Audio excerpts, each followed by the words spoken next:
नमस्कार साथियों, एक बार फिर से स्वागत है आपका हमारे YouTube चैनल पर। दोस्तों, आज हम इस वीडियो के अंदर हम बात करने वाले हैं कि यदि आप म्यूचुअल फंड में इन्वेस्टमेंट करने का सोच रहे हैं, म्यूचुअल फंड में इन्वेस्टमेंट करने का प्लान कर रहे हैं या कर चुके हैं। हालांकि कर चुके हैं तो कुछ गलतियां ऐसी हैं जिनको आप सुधार नहीं सकते हैं, कुछ गलतियां ऐसी हैं जिनको आप सुधार सकते हैं, है ना। यानी कि हालांकि हर तरह की गलती सुधारने का प्रयास पूरा हमें करना चाहिए और हर चीज की पॉसिबिलिटी बनी हुई है।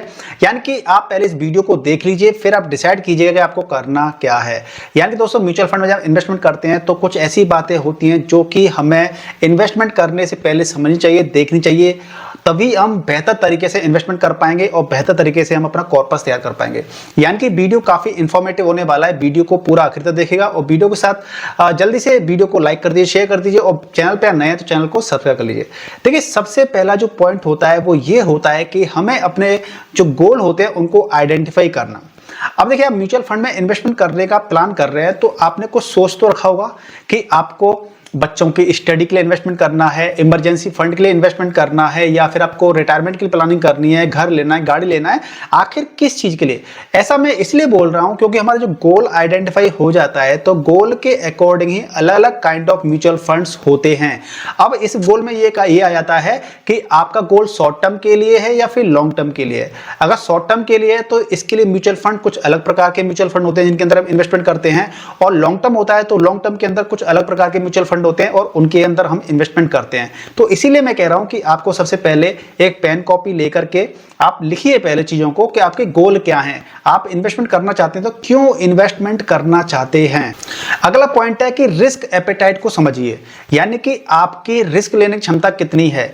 हर इंसान का रिस्क लेने का नजरिया अलग अलग होता है, रिस्क लेने की कैपेसिटी अलग अलग होती है और रिस्क लेने के बारे में अलग अलग धारणाएं होती हैं। और देखिए, रिस्क वाली बात मैं इसलिए बोल रहा हूं क्योंकि मार्केट में कई प्रकार के म्यूचुअल फंड होते हैं, हाई रिस्क वाले और कम रिस्क वाले। यानी कि अगर आपकी एज कम है, आपने अर्ली इन्वेस्टमेंट कर रखा है म्यूचुअल फंड के अंदर, मींस इसका मतलब यह है कि आप लॉन्ग टर्म के लिए इन्वेस्टमेंट कर सकते हैं और आप रिस्क ज्यादा ले सकते हैं। और यदि आप शॉर्ट टर्म के लिए इन्वेस्टमेंट कर रहे हैं, आपका पास टाइम कम है, टाइम कम का मतलब ये है कि आपने 2 साल के लिए इन्वेस्ट करना है, आपका पैसा है, आपको 2 साल बाद उस पैसे की आवश्यकता पड़ रही है, 5 साल बाद आपको उस पैसे की आवश्यकता पड़ेगी, मींस आपको वो पैसा जल्दी निकालना पड़ेगा। इसका मतलब यह है कि आपको शॉर्ट टर्म के लिए इन्वेस्ट करना है। तो शॉर्ट टर्म करना है तो अलग म्यूचुअल फंड होता है, लॉन्ग टर्म के लिए आपको अलग होता है। तो इसी प्रकार से अगर आप जल्दी इन्वेस्टमेंट करते हैं तो आप ज्यादा रिस्क ले सकते हैं और आप हाई रिटर्न हाई रिस्क वाले फंडे के अंदर यूज करके आप इन्वेस्टमेंट करके, यानी कि जिसके अंदर हाई रिस्क होता है उसी के अंदर हाई रिटर्न की पॉसिबिलिटी रहती है। तो इस तरह के म्यूचुअल फंड में आप डाल करके आप अच्छा खासा पैसा तैयार कर सकते हैं। अब बात कर लेते हैं, आप इन्वेस्टमेंट करने वाले हैं लेकिन आपको ये नहीं पता है कि different kinds of mutual fund कितने प्रकार के होते हैं। दोस्तों, अगर हम बात करें कि म्यूचुअल फंड के प्रकार की बात करें तो मुख्यतः 3-4 प्रकार के म्यूचुअल फंड होते हैं। एक होता है आपका इक्विटी होता है। इक्विटी का मतलब कि आपके वो म्यूचुअल फंड जिनका पैसा शेयर मार्केट के अंदर लगता है, यानी कि हाई रिस्क हाई गेन वाला फंड रहता है इसके अंदर, और इसके अंदर आपको लॉन्ग टर्म के लिए इन्वेस्टमेंट करना चाहिए, तभी आपको अच्छे रिटर्न मिल सकते हैं। अगला होता है कि debt mutual funds. Debt mutual fund कहते हैं स्टेबल इनकम होती है इनके अंदर, यानी कि जस्ट लाइक एफडी होते हैं, लेकिन आपको इसके अंदर डेट म्यूचुअल फंड के अंदर आपको एफडी से भी अच्छे रिटर्न मिल जाते हैं। ये काफी सेफ होते हैं, यानी जो गवर्नमेंट स्कीम्स होती हैं, जो कॉर्पोरेट बॉन्ड होते हैं, वहां पर पैसा लगता है और ये सेफ माने जाते हैं। और यहां पर आपको 6%, 5.5% से लेकर के आपको 12% तक आपको रिटर्न मिल जाते हैं। लेकिन इसमें भी डेट म्यूचुअल फंड के अंदर क्या रहता है, जितना रिस्क लोगे उतना ही है। यानी कि अगर आप चाहते हैं कि रिस्क नहीं लेना है, आपको बिल्कुल ना के बराबर रिस्क लेना है, तो आपको 6 से 7% के रिटर्न आपको बड़े आसानी से मिल जाते हैं, जिसके अंदर रिस्क आपकी ना के बराबर होता है ना। तो ये डेट म्यूचुअल फंड हो गए। अगला होता है हाइब्रिड म्यूचुअल फंड, जो कि आपका equity plus debt mutual fund का कॉम्बिनेशन होता है। हाइब्रिड म्यूचुअल फंड में क्या रहता है कि आपका इक्विटी पोर्शन भी आ जाता है जिससे कि आपको वहां पे अच्छे रिटर्न मिले, और डेट आ जाता है जिससे कि आपको फ्लेक्सिबिलिटी मिले, स्टेबिलिटी मिले और इसके अंदर रिस्क कम हो जाए। तो 3 प्रकार के म्यूचुअल फंड ये हो गए। तो आप अपनी सुविधा के अनुसार, आप अपनी रिक्वायरमेंट के अनुसार क्या कर सकते हैं, आप अपना इन्वेस्टमेंट कर सकते हैं, इन्वेस्टमेंट को बढ़ा सकते हैं। अगले पॉइंट की बात हम कर लेते हैं। अगला पॉइंट है फंड का पास्ट परफॉर्मेंस कैसा है।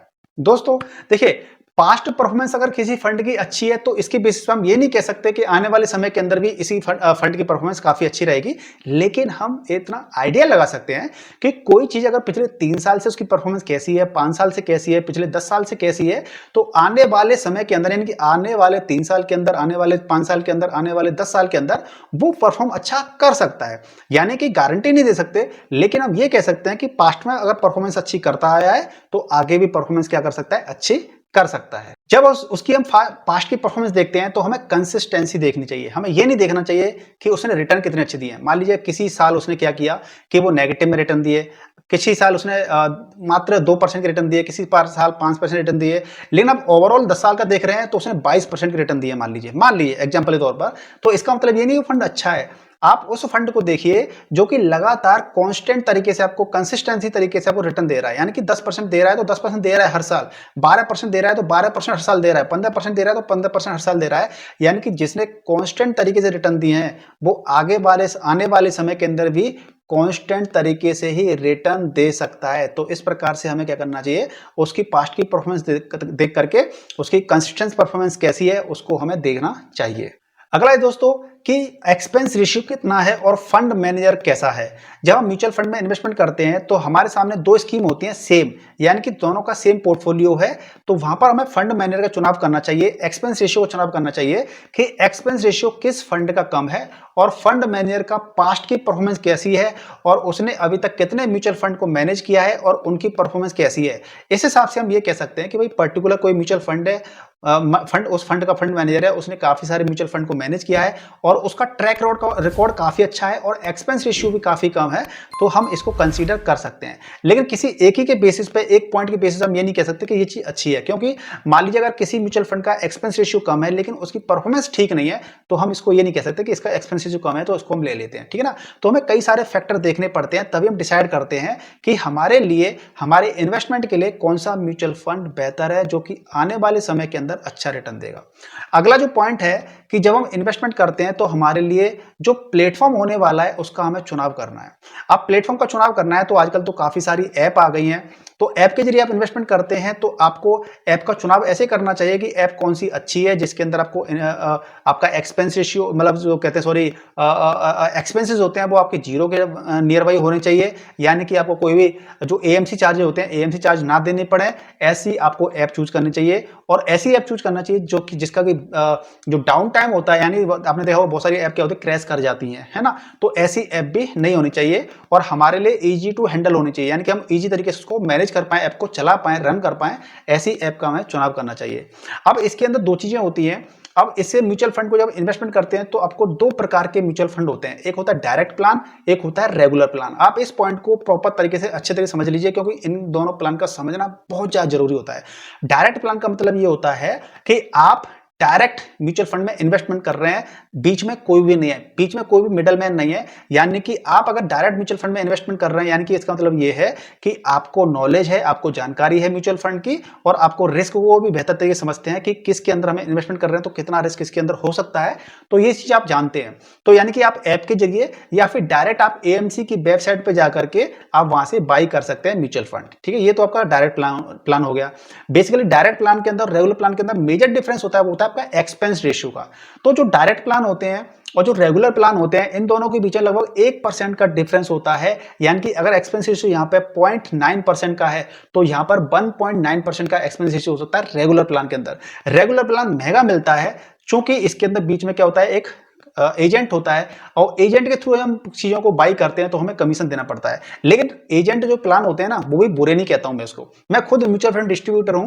अगर आपको जानकारी नहीं है, आप चाहते हैं कि आपके पैसे को कोई मैनेज करवाए, आपको समय समय पर गाइडेंस दे, देखिए हर चीज हर इंसान कर सकता है। मैं कपड़े भी सिल सकता हूं, मैं घर भी बना सकता हूं, मैं बाइक को रिपेयर भी कर सकता हूं, लेकिन सारा काम एक ही इंसान नहीं कर सकता है क्योंकि फिर हम सारा काम खुद ही करने लग जाएंगे तो हम किसी भी काम में परफेक्शन नहीं दे पाएंगे। इसीलिए बहुत सारे लोग ऐसे होते हैं जो कि अपने पैसे को प्रॉपर तरीके से टाइम नहीं दे पाते हैं, तो वो दूसरे लोगों को पैसा मतलब कहते हैं कि भैया आप ना हमारा पोर्टफोलियो मैनेज कीजिए, हमारे म्यूचुअल फंड का पैसा लगाइए और समय समय पर जो भी आपको निर्देश देने हमें बताइएगा कि पैसा कौन सा पैसा कहां पे लगाना है और कब निकालना है और उस पैसे को कब कहां पे लगाना है। तो ये सारी चीजें जानकारी हम दूसरे बंदे को दे देते हैं, भैया आप हमारे पैसे को मैनेज कीजिए, है ना। तो वो म्यूचुअल फंड डिस्ट्रीब्यूटर क्या करता है, उस पैसे को मैनेज करता है और इसी की बेस में क्या होता है, उसको कमीशन मिलता है, ठीक है ना। तो आप खुद से कैपेबल हैं इन्वेस्टमेंट करने के लिए तो खुद से इन्वेस्ट कर सकते हैं। आपको लगता है कि आपको किसी मिडलमैन की जरूरत है, आपको जानकारी चाहिए और उधर से पैसा इन्वेस्ट हो तो आपको उसको भी ले सकते हैं, ऐसी कोई दिक्कत नहीं है, ठीक है ना। तो ये टोटली डिपेंड आप पे करता है कि आपको किस प्रकार से इन्वेस्टमेंट करना है।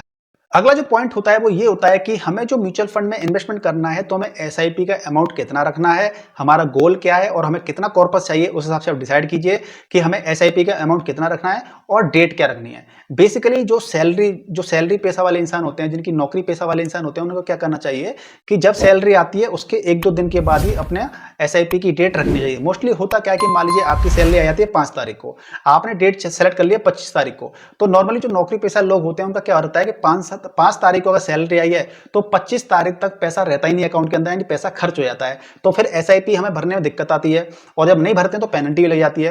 तो इसलिए जो भी आपकी सैलरी आती है या फिर जब आपके अकाउंट के अंदर पैसा रहता हो ज्यादातर टाइम, उस समय पे हमें एसआईपी की डेट को चूज करना चाहिए, जिससे कि हमारी जो एसआईपी होती है उसका कोई भी एक लेस्प ना हो पाए। अगला और आखिरी पॉइंट है कि जब भी म्यूचुअल फंड के अंदर इन्वेस्टमेंट करते हैं तो काफी सारे लोग करते हैं कि उसको डेली चेक करते रहते हैं कि आज हमारा पैसा कितना बढ़ा कितना घटा।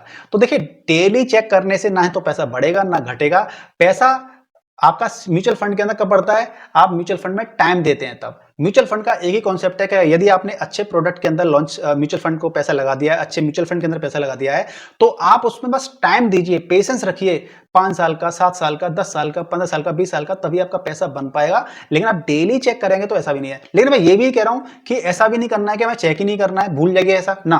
आप 1 साल के अंदर या 6 महीने के अंदर आप क्या कर सकते हैं, अपने पोर्टफोलियो को रिव्यू कर सकते हैं कि हमने जिस जिस म्यूचुअल फंड के अंदर पैसा लगाया है, क्या उनकी परफॉर्मेंस ठीक चल रही है या उनके अंदर दिक्कत है। अगर हमें लगता है कि दिक्कत है तो वहां से हम पैसा निकाल करके एसटीपी के माध्यम से किसी दूसरे म्यूचुअल फंड के अंदर डाल देंगे जो अच्छे तरीके से बेहतर परफॉर्म कर रहा है। तो हमें 6 महीने के अंदर या फिर साल भर बाद, 6 महीने के बाद या फिर 1 साल के बाद हमें क्या करना चाहिए, अपने पोर्टफोलियो को रिव्यू करना चाहिए कि हमारे पोर्टफोलियो के अंदर कोई भी कमी है तो उसको हम सही कर पाए, दुरुस्त कर पाए। तो दोस्तों, ये कुछ पॉइंट थे जो कि हमें म्यूचुअल फंड में इन्वेस्टमेंट करने से पहले हमें ध्यान रखना चाहिए। इसके अलावा और क्या क्या पॉइंट हो सकता है जो कि हमें ध्यान में रखना चाहिए, प्लीज आप कमेंट करके बताइएगा, क्योंकि हम भी आपसे कुछ सीखेंगे। और कमेंट जब आप करते हैं तो बाकी जो व्यूअर्स होते हैं वो भी कमेंट को पढ़ते हैं, तो वो भी कुछ ना कुछ सीखेंगे। तो दोस्तों, मिलते हैं नेक्स्ट वीडियो में। आप वीडियो को लाइक करके जरूर जाइएगा, क्योंकि आपको वीडियो से वैल्यू मिली है तो लाइक जरूर कीजिएगा, शेयर कर दीजिए अपने फ्रेंड सर्कल में, रिलेटिव के साथ में, जिससे कि वो भी अगर इन्वेस्टमेंट करने के बारे में सोच रहे हैं तो उनको भी जानकारी हासिल हो जाए। और चैनल पे आप नए हैं तो चैनल को सब्सक्राइब जरूर कीजिएगा, जिससे कि आपके पास हमारे वीडियो नोटिफिकेशन पहुंचेंगे और आपको जानकारी मिलती रहेगी और आप फाइनेंशियल जो नॉलेज है वो आपको समय समय में मिलती रहेगी। तो मुझे उम्मीद है कि आपको वीडियो पसंद आया होगा, जरूर आया होगा, तो लाइक जरूर कर दीजिएगा। मिलते हैं नेक्स्ट वीडियो में, तब तक के लिए स्वस्थ रहिए। जय हिंद।